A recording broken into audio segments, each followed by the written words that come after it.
Shalom, everyone, from the Integral House of Israel.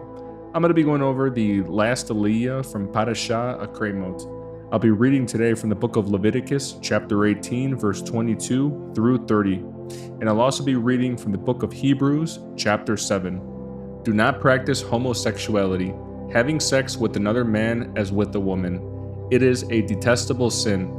A man must not defile himself by having sex with an animal, and a woman must not offer herself to a male animal to have intercourse with it. This is a perverse act. Do not defile yourselves in any of these ways, for the people I am driving out before you have defiled themselves in all these ways. Because the entire land has become defiled, I am punishing the people who live there. I will cause the land to vomit them out. You must obey all my decrees and regulations. You must not commit any of these detestable sins. This applies both to native-born Israelites and to the foreigners living among you. All these detestable activities are practiced by the people of the land where I am taking you, and this is how the land has become defiled. So do not defile the land and give it a reason to vomit you out, as it will vomit out the people who live there now. Whoever commits any of these detestable sins will be cut off from the community of Israel. So obey my instructions and do not defile yourselves by committing any of these detestable practices that were committed by the people who lived in the land before you. I am the Lord your God. Next, I'll be reading from the book of Hebrews, chapter 7. This Melchizedek was king of the city of Salem and also a priest of God Most High. When Abraham was returning home after winning a great battle against the kings, Melchizedek met him and blessed him. Then Abraham took a tenth of all he had captured in battle and gave it to Melchizedek. The name Melchizedek means king of justice, and king of Salem means king of peace. There is no record of his father or mother or any of his ancestors, no beginning or end to his life.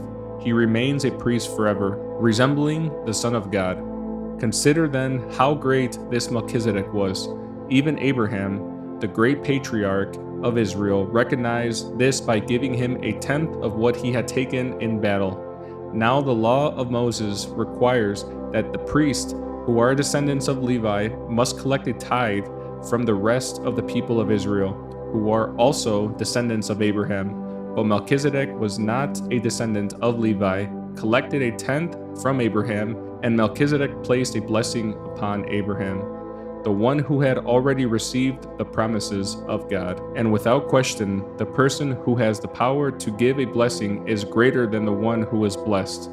The priests who collect tithes are men who die, so Melchizedek is greater than they are, because we are told that he lives on. In addition, we might even say that these Levites, the ones who collect the tithe, paid a tithe to Melchizedek when their ancestor Abraham paid a tithe to him.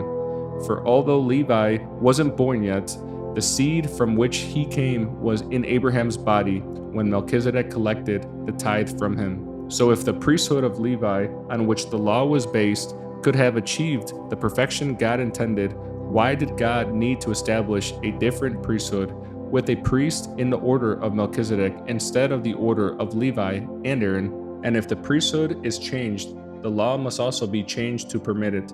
For the priest we are talking about belongs to a different tribe, whose members have never served at the altar as priests. What I mean is, our Lord came from the tribe of Judah, and Moses never mentioned priests coming from that tribe. This change has been made very clear since a different priest, who is like Melchizedek, has appeared. Yeshua became a priest, not by meeting the physical requirement of belonging to the tribe of Levi, but by the power of life that cannot be destroyed. And the psalmist pointed this out when he prophesied, "You are a priest forever in the order of Melchizedek." Yes, the old requirement about the priesthood was set aside because it was weak and useless, for the law never made anything perfect. But now we have confidence in a better hope, through which we draw near to God. This new system was established with a solemn oath. Aaron's descendants became priests without such an oath, but there was an oath regarding Yeshua. For God said to him, "The Lord has taken an oath and will not break his vow. You are a priest forever." Because of this oath, Yeshua is the one who guarantees this better covenant with God. There were many priests under the old system, for death prevented them from remaining in office. But because Yeshua lives forever, his priesthood lasts forever. Therefore, he is able, once and forever, to save those who come to God through him. He lives forever to intercede with God on their behalf. He is a kind of high priest we need because he is holy and blameless, unstained by sin. He has been set apart from sinners and has been given the highest place of honor in heaven. Unlike those other high priests, he does not need to offer sacrifices every day. They did this for their own sins first and then for the sins of the people. But Yeshua did this once for all when he offered himself as a sacrifice for the people's sins. The law appointed high priests who were limited by human weakness. But after the law was given, God appointed his Son with an oath, and his Son has been made the perfect high priest forever.